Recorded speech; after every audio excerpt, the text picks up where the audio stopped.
एक औरत जो न पूरी तरह हंसती है न उदास लगती है।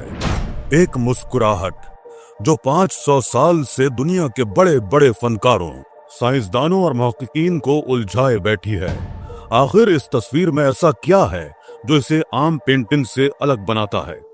क्या मोनालिसा की आंखों में कोई राज छुपा है, या इसकी मुस्कुराहट एक ऐसी जबान बोल रही है जो सिर्फ चंद खुशनसीब ही समझ सकते हैं?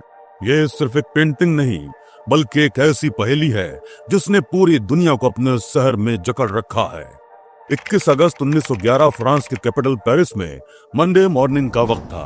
काफी चहल पहल थी, लोग अपने ऑफिस में काम पर जा रहे थे कि तभी अचानक से लूवे म्यूजियम से 3 आदमी बाहर निकलते हैं।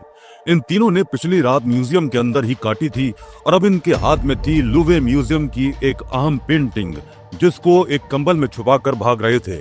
ये पास के रेलवे स्टेशन पर जाकर सुबह के 7:45 बजे की ट्रेन पकड़ते हैं और गायब हो जाते हैं। पूरी दुनिया इस बात से अनजान थी कि इन्होंने अभी अभी एक पेंटिंग की चोरी की है, और ये कोई छोटी मोटी पेंटिंग नहीं है, ये दुनिया की सबसे फेमस पेंटिंग है, द मोनालिसा। आज के दिन इस एक पेंटिंग की वैल्यू $1 बिलियन के करीब है। आखिर क्या वजह है इसके पीछे? क्या राज छुपे हैं इस मोनालिसा के अंदर? क्यों है ये दुनिया की सबसे फेमस पेंटिंग? आइए समझते हैं राज मोनालिसा का आज के इस वीडियो में। मोनालिसा की पेंटिंग को बनाया गया था साल 1503 में एक Italian artist Leonardo da Vinci के जरिए। और ये भाई साहब क्या कमाल के आदमी थे, आप यकीन नहीं करेंगे, क्योंकि ये सिर्फ एक पेंटर नहीं बल्कि एक थ्योरिस्ट, एक इंजीनियर, साइंटिस्ट, स्कल्पटर और आर्किटेक्ट भी थे। इतने सारे अलग अलग सब्जेक्ट्स की नॉलेज थी, चाहे वो पेंटिंग हो या कार्टोग्राफी हो, एस्ट्रोनॉमी हो या एनाटॉमी हो, बॉटनी हो या हाइड्रोलॉजी हो, जियोलॉजी हो या ऑप्टिक्स हो, या फिर प्लैनेटोलॉजी भी क्यों ना हो। इनकी जिंदगी पर पूरा एक अलग से वीडियो बन सकता है। तो इनकी बात ज्यादा ना करते हुए मोनालिसा पर आते हैं, जो कि इनके जरिए बनाई गई सबसे फेमस पेंटिंग थी। लेकिन ये पेंटिंग थी किसकी? पेंटिंग में दिखाई गई औरत की आइडेंटिटी को लेकर लोग हमेशा से ही क्यूरियस रहे हैं। इसको लेकर सबसे पहला खुलासा किया गया था जियोर्जियो वसारी नाम के एक इटालियन आर्टिस्ट के जरिए, जिन्होंने साल 1550 में लियोनार्डो डा विंची की खुदनविश्त लिखी थी। वसारी के मुताबिक ये औरत थी लीजा घरार्डिनी। इनकी शादी फ्लोरेंस शहर में रहने वाले एक सिल्क ट्रेडर के साथ हुई थी, फ्रांसिस्को जियोकोंडो। इनका कहना था कि फ्रांसिस्को ने ये पेंटिंग अपनी बीवी के लिए कमीशन करवाई थी, और यहीं से ही इस पेंटिंग के 2 नाम निकलते हैं। पहला नाम जो हम सब जानते हैं मोनालिसा, यह आता है मैडोना लीजा से। ट्रेडिशनली इटालियन जबान में मैडम लफ्ज के लिए मैडोना लफ्ज इस्तेमाल किया जाता है, तो मैडोना लीजा का मतलब हुआ मैडम लीजा, और मैडोना का यहाँ शॉर्ट फॉर्म बना दिया गया Mona, Mona with the double N. और इसी चीज को इंग्लिश में लिखते हुए एक एन ड्रॉप कर दिया गया और ये मोना बन गया सिर्फ मोना। तो मोनालिसा का आज के दिन भी मतलब है मैडम लीजा या लेडी लीजा। और फिर आता है मोनालिसा का दूसरा नाम, जो कि है ला जियोकोंडा। अपनी शादी के बाद लीजा घरार्डिनी बन गई थी लीजा जियोकोंडो। और एक इंटरेस्टिंग चीज यहाँ पर, इटालियन में जियोकोंडो का मतलब लाइट हार्टेड या चीयरफुल भी होता है, मतलब हंसमुख। और आज के दिन मोनालिसा अपनी मुस्कान के लिए भी काफी मशहूर है, तो यहीं से ही इसका नाम आ गया ला जियोकोंडो। फ्रेंच में जियोकोंडो लफ्ज को जे से करके लिखा जाता है, कुछ इस तरीके से, जो कॉन्डे। तो यही वजह है कि अगर आप कभी पेरिस में लूवे म्यूजियम में जाकर मोनालिसा की पेंटिंग देखेंगे तो फ्रेंच में वहां लिखा होगा ला जोकोंडे। अब दिलचस्प बात यह है कि साल 1550 में यह खुलासा होने के बावजूद लोग मानने को तैयार नहीं थे कि वसारी ने जो बताया वो सही था। कई थ्योरीज सामने आने लगी कि एक्चुअली में ये औरत कोई और है। कुछ लोगों ने कहा कि ये लियोनार्डो दा विंची की मम्मी थी, कुछ ने कहा कि इटालियन एरिस्टोक्रेसी में कोई रानी की पेंटिंग थी। सबसे मजेदार थ्योरी तो यह आई कि इस पेंटिंग में दा विंची ने खुद को दिखाया है। ये पेंटिंग किसी औरत की नहीं है, बल्कि ये पेंटिंग दा विंची की खुद की पेंटिंग है, और उन्होंने इमेजिन किया है कि वो खुद कैसे दिखते अगर वो एक औरत होते तो। इस थ्योरी को आर्टिस्ट लिलियन श्वार्ट्ज ने साल 1987 में एक आर्टिकल में बढ़ावा दिया। उन्होंने डिजिटल टूल्स का इस्तेमाल करके सिमिलैरिटीज दिखाने की कोशिश की, लियोनार्डो डा विंची की खुद की शक्ल में और मोनालिसा की शक्ल में। वैसे देखिए, इस लॉजिक से तो किसी भी 2 चेहरों को एक के ऊपर एक रखकर उनमें सिमिलैरिटीज दिखाई जा सकती हैं, लेकिन आज हम काफी सर्टेनिटी से कह सकते हैं कि इस पेंटिंग में जो औरत दिखाई गई है वो लीजा जियोकोंडो ही है। फ्लोरेंस में रहने वाले एक प्रोफेसर ने 25 साल तक इस चीज पर रिसर्च की थी और आर्काइव ढूंढ के निकाले, और साल 2004 में इनको इस चीज का क्लियर एविडेंस मिला इस बात को साबित करने के लिए। उन्होंने ये भी पाया कि दा विंची के खानदान का एक काफी करीबी रिश्ता था फ्रांसिस्को जियोकोंडो के खानदान से। साथ ही साथ में इसका भी रिकॉर्ड मिला कि लीजा की शादी 5 मार्च 1495 में रजिस्टर हुई थी, जब लीजा की उम्र 16 साल थी और फ्रांसिस्को की खुद की उम्र करीबन 30 साल थी। उन्होंने ये पाया कि लियोनार्डो दा विंची के वालिद और लीजा के हस्बैंड एक दूसरे को बहुत अच्छे से जानते थे, और ऐसा हो सकता है कि इस पेंटिंग को कमीशन कराने का काम लीजा के हस्बैंड के जरिए नहीं बल्कि लियोनार्डो के वालिद के जरिए किया गया हो। वैलेंटी का कहना है कि जब मोनालिसा की पेंटिंग बनाई गई थी तब लीजा की उम्र 24 साल थी, और इस पेंटिंग को बनाने के पीछे 2 वजूहात बताई जाती हैं। पहली साल 1503 में जब फ्रांसिस्को और लीजा ने अपना खुद का घर खरीदा, या फिर दूसरा दिसंबर 1502 में जब इनका दूसरा बेटा पैदा हुआ। ये दूसरा रीजन ज्यादा प्रोबेबल लगता है क्योंकि इससे 3 साल पहले 1499 में लीजा ने अपनी बेटी को खोया था। अब इस पेंटिंग को गौर से देखेंगे तो आपको दिखेगा कि लीजा के बालों में एक पर्दा सा चढ़ा हुआ है। इसे कई लोग मोर्निंग वेल कहकर पुकारते हैं, यानी कि एक ऐसा पर्दा जो तब चढ़ाया जाता है जब खानदान में किसी की डेथ हो गई हो। अब एक सवाल यहाँ पर यह भी उठता है कि अगर दा विंची इटालियन थे, मोनालिसा इटालियन थी, तो ये पेंटिंग आज फ्रांस में क्या कर रही है? इसको लेकर बात कुछ ऐसी है कि साल 1516 में फ्रांस के राजा Francis I Leonardo da Vinci को इनवाइट करते हैं कि वो फ्रांस में आकर रहने लगे, और इसी के चलते दा विंची इटली से फ्रांस शिफ्ट हो जाते हैं और अपने साथ मोनालिसा की पेंटिंग भी लेकर जाते हैं। हिस्टोरिकल रिकॉर्ड्स इस चीज पर क्लियर नहीं है, लेकिन कहा जाता है कि दा विंची ने अभी तक भी इस पेंटिंग को कंप्लीट नहीं किया था। पेंटिंग शुरू करने के 15 साल बाद भी वो इस पेंटिंग पर अभी भी काम किए जा रहे थे, इसे और मॉडिफाई करके और अच्छा बनाने की कोशिश कर रहे थे। इसी बीच साल 1519 में राजा के महल में रहते हुए लियोनार्डो दा विंची की डेथ भी हो जाती है, और ये पेंटिंग राजा अपनी रॉयल कलेक्शन के लिए रख लेते हैं अपने पास। इसके करीब 150 साल बाद जाकर साल 1797 में जब फ्रेंच रिवॉल्यूशन होती है तो इस पेंटिंग को राजा के महल से बाहर निकालकर लूवे म्यूजियम में रख दिया जाता है। अब इंटरेस्टिंग चीज यह है कि इसी रीजन की वजह से मोनालिसा चुराई जाती है साल 1911 में, जिसकी बात मैंने वीडियो के शुरू में की थी। इस स्टोरी के मास्टरमाइंड थे विंसेंजो पेरोगिया, जिन्होंने अपने 2 दोस्तों के साथ मिलकर ये पेंटिंग चुराई थी, और ये एक इटालियन नेशनलिस्ट थे। इनका मानना था कि ये पेंटिंग इटली के पास होनी चाहिए, फ्रांस के पास नहीं, इसलिए इसे चुरा कर इटली में लेकर जाते हैं। अब इतनी फेमस पेंटिंग को चुराना बड़ा रिस्क का काम है, स्पेशली जब इस पेंटिंग की कीमत मिलियंस ऑफ डॉलर्स में हो। तो जाहिर सी बात है विंसेंजो स्टोरी के बाद बिल्कुल भी सेफ फील नहीं कर रहा होगा। लेकिन इससे पहले इस पेंटिंग की खासियत जानते हैं, आखिर क्यों ये इतनी स्पेशल है। सबसे पहली चीज तो यह है कि मोनालिसा को किसी पेपर पर, कैनवस पर या कपड़े पर नहीं बनाया गया, बल्कि इसे पेंट किया गया है पॉपुलर की लकड़ी पर। उस जमाने में ये इटालियन पेंटर्स की फेवरेट लकड़ी हुआ करती थी। दूसरी चीज, ये पेंटिंग साइज में कोई ज्यादा बड़ी पेंटिंग नहीं है। वैसे ये फोटोज देखिए आप म्यूजियम में जहां रखी हुई है, ये इंसानों की कंपैरिजन में इसका साइज देख सकते हैं। ये सिर्फ 77 सेंटीमीटर बाई 53 सेंटीमीटर की पेंटिंग है, लेकिन फिर भी इसे इतना खास माना जाता है क्योंकि इटली में अपने जमाने में ये सबसे पहली ऐसी पेंटिंग थी जो कि इंसान को इतने क्लोजली फोकस कर रही है। ये एक हाफ लेंथ पोर्ट्रेट है। आज के दिन इस तरीके के शॉट्स फोटोग्राफी में बड़े कॉमन होते हैं, लेकिन उस टाइम कोई इस तरीके की पेंटिंग्स नहीं बनाता था। ओवरऑल इस पेंटिंग की कलर ग्रेडिंग देखेंगे तो काफी सारे ब्राउन और येलो कलर के शेड्स रखे गए। काफी डल सी पेंटिंग लगती है। ये इतनी येलोइश है कि एक टाइम पर एक प्रोफेसर ने तो लीजा को एक कोलेस्ट्रॉल का पेशेंट डिक्लेयर कर दिया था। लेकिन इसके पीछे 2 वजह हैं। पहली ये कि इस पेंटिंग के ऊपर एक वार्निश की लेयर लगाई गई है ताकि मॉइस्चर इस पेंटिंग पर एक बुरा असर न डाले, क्योंकि आखिरकार ये लकड़ी पर बनाई गई पेंटिंग है तो मॉइस्चर और ह्यूमिडिटी से इसे बचाना काफी जरूरी है। और दूसरा ये कि ओवर टाइम इसमें ब्लीचिंग देखने को मिली है। ओरिजिनली जब ये पेंटिंग बनी थी तो और ज्यादा ब्राइट और कलरफुल हुआ करती थी। कुछ लोगों ने इसे रिक्रिएट करने की कोशिश की कि ओरिजिनली ये पेंटिंग कैसे दिखती होगी। दा विंची ने इस पेंटिंग में एक बड़े ही खास पेंटिंग स्टाइल का इस्तेमाल किया है जिसे स्फुमाटो कहा जाता है, द टेक्निक ऑफ ब्लेंडिंग। जो बैकग्राउंड आप देख रहे हैं इस पेंटिंग में एक लैंडस्केप दिख रहा है, इटली की आर्नो वैली है वो। इस बैकग्राउंड में और मोनालिसा में कोई क्लियर बाउंड्रीज नहीं है, आउटलाइंस नहीं बनाई हुई।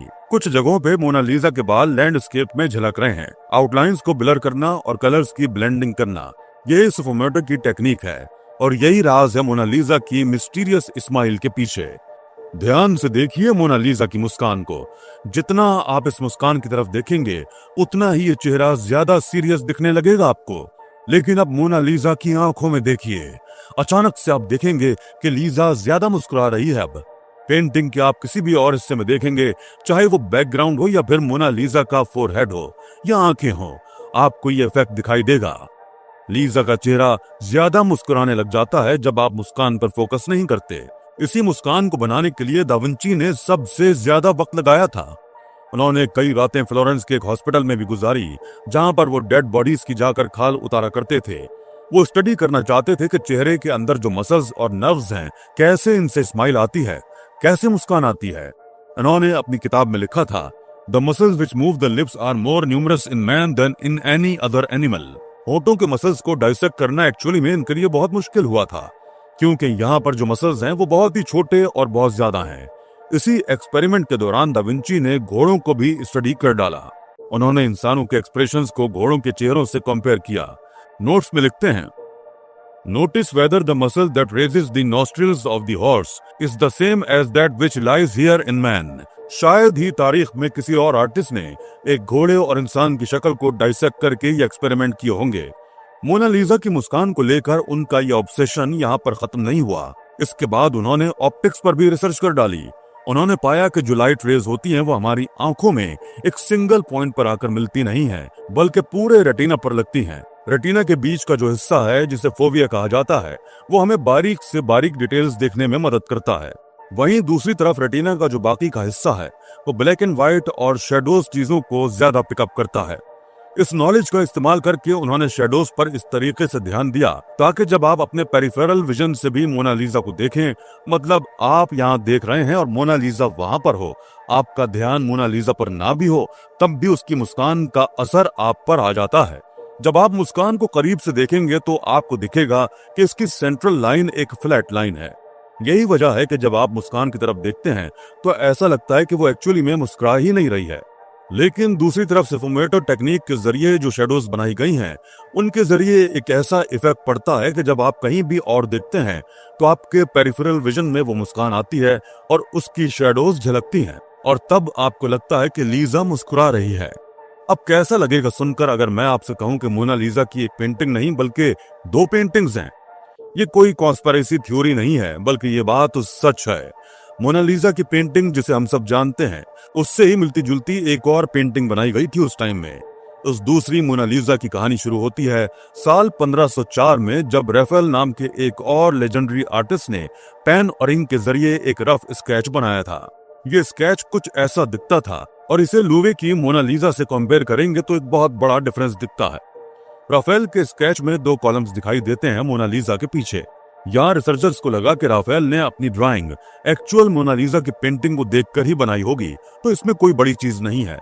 लेकिन इस थ्योरी को साल 1993 में एक जर्मन आर्ट हिस्टोरियन ने डिस्प्रूव किया, और प्रोफेसर पेलेंटी, जिनकी बात मैंने पहले भी की थी, जो 25 सालों तक रिसर्च कर रहे थे मोनालिसा की आइडेंटिटी पर, उन्होंने कंफर्म किया कि राफेल एक्चुअली में फ्लोरेंस शहर में कुछ वक्त के लिए जियोकॉन्डो फैमिली के घर के एकदम सामने ही रहते थे। तो क्या इसका मतलब यह हुआ कि राफेल ने अपनी खुद की पेंटिंग बनाई सेम सब्जेक्ट के साथ, सेम औरत को सेम पोज में बिठाकर? ये काफी अनबिलीवेबल लगता है। इस सवाल का एक और जवाब यह हो सकता है कि एक दूसरी मोनालिसा की पेंटिंग एग्जिस्ट करती है, जिसे देखकर राफेल ने अपनी ड्राइंग बनाई, और ये दूसरी मोनालिसा की पेंटिंग दुनिया के सामने आती है साल 1914 में। लंदन के पास रहने वाले एक नॉवेलिस्ट जॉन आर एयर के पास एक मोनालिसा का नया वर्जन था। ये है वो नई मोनालिसा की पेंटिंग, वही पेंटिंग जिसके बेसिस पर राफेल ने अपनी ड्राइंग बनाई। ये दूसरी मोनालिसा लूवे में रखी मोनालिसा से 3.5 फीट ऊंची है और 5 फीट चौड़ी है। और इन दोनों पेंटिंग्स को अगर आप कंपेयर करेंगे तो 3 चीजें सामने आती हैं। पहला, इस नई मोनालिसा में जो औरत है वो ज्यादा यंग लग रही है। दूसरा, इस नई पेंटिंग में जो सर है वो थोड़ा सा आगे की तरफ टिल्टेड है। और तीसरा, इस नई मोनालिसा की जो एक्सप्रेशंस हैं वो बहुत ही स्ट्रेट फॉरवर्ड और क्लियर है। इसकी मुस्कान में वो मिस्टीरियस बात नहीं है जो लूवे की मोनालिसा के बारे में है। और बैकग्राउंड में जो कॉलम्स दिखाई देते हैं वही राफेल की ड्राइंग में भी दिखाई दे रहे थे। इन्हीं सब वजूहात को देखकर एक्सपर्ट्स की तरफ से एक नई थ्योरी बताई जाती है कि लियोनार्डो डा विंची एक्चुअली में दो मोनालिसास पर काम कर रहे थे। ये दोनों ही मोनालिसास एक्चुअली में लियोनार्डो डा विंची ने ही बनाई थी, लेकिन ये आइजलवर्थ वाली जो मोनालिसा बाद में पाई गई, ये पहला वर्जन था दा विंची की पेंटिंग का। तब वो अपने स्टाइल से एक्सपेरिमेंट कर रहे थे और यही वजह है कि इस पेंटिंग में जो मोनालिसा दिखती है इसकी एज काफी यंग लगती है दूसरी मोनालिसा के कंपैरिजन में। ये एक ऐसी थ्योरी है जो आज के दिन तक डिबेट का मुद्दा है। साल 2010 में मोनालिसा फाउंडेशन ने आइजलवर्थ वाली मोनालिसा पर एक इन्वेस्टिगेशन शुरू की, इसके पीछे राज पता लगाने के लिए, और उन्होंने अपनी एक दूसरी थ्योरी बनाई। उन्होंने कहा कि इस नई मोनालिसा का जो चेहरा है और जो हाथ है वो दा विंची ने खुद बनाए हैं, लेकिन जो बैकग्राउंड है उसे किसी इंफीरियर आर्टिस्ट ने बनाया है। हो सकता है लियोनार्डो की वर्कशॉप में काम करने वाला कोई बंदा हो जिसने इस पेंटिंग को पूरा करने का काम खत्म किया हो। कि दोनों ही थ्योरीज आज के दिन तक सिर्फ थ्योरीज ही हैं, क्योंकि ठोस सबूत किसी भी साइड को लेकर नहीं मिले हैं। मोनालिसा की चोरी पर वापस आए तो पता चलता है कि इस चोरी के मास्टरमाइंड विंसेंजो एक्चुअली में एक एम्प्लॉय थे लूवे म्यूजियम में। एक दिन वो म्यूजियम के कोने में छुप जाते हैं और पूरी रात वहीं काटते हैं, जिसके बाद सुबह वो चोरी करके निकलते हैं पेंटिंग को। इनका मानना था कि लियोनार्डो डा विंची क्योंकि इटालियन थे तो इस पेंटिंग को इटालियन म्यूजियम में होना चाहिए। जैसे ही ये चोरी की खबर फैलती है दुनिया भर में हेडलाइंस छप जाती हैं।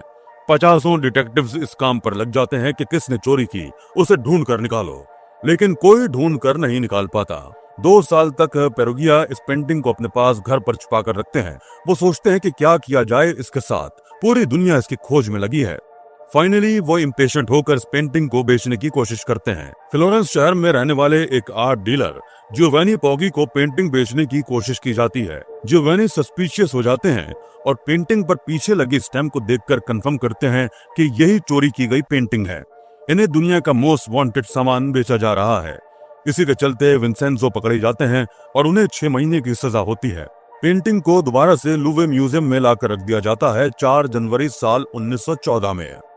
आज के दिन ये पेंटिंग यहीं रखी है, एक बुलेट प्रूफ ग्लास के पीछे, स्ट्रिक्ट क्लाइमेट कंट्रोल कंडीशंस में, जहां ह्यूमिडिटी बरकरार रखी गई है 10% -+50%। टेम्परेचर स्ट्रिक्टली मेंटेन किया गया है 18 से 21 डिग्री सेल्सियस। इस पूरी कहानी में शायद सबसे इंटरेस्टिंग बात यह है कि इस चोरी के बाद ही मोनालिसा की पॉपुलैरिटी बढ़ने लगती है और ये दुनिया की नंबर 1 फेमस पेंटिंग बन जाती है। सही सुना आपने, चोरी से पहले मोनालिसा इतनी फेमस पेंटिंग नहीं थी। जिन लोगों को आर्ट में दिलचस्पी होती थी वो मोनालिसा के बारे में जानते थे, लेकिन आम आवाम को पता नहीं था कि मोनालिसा क्या है। तो आज के दिन अगर आप कभी लूवे म्यूजियम में जाके मोनालिसा की पेंटिंग देखते हैं और चारों तरफ भीड़ ही भीड़ दिखाई देती है, तो इस मकबूलियत के लिए ब्लेम जाता है सिर्फ और सिर्फ विंसेंजो पर।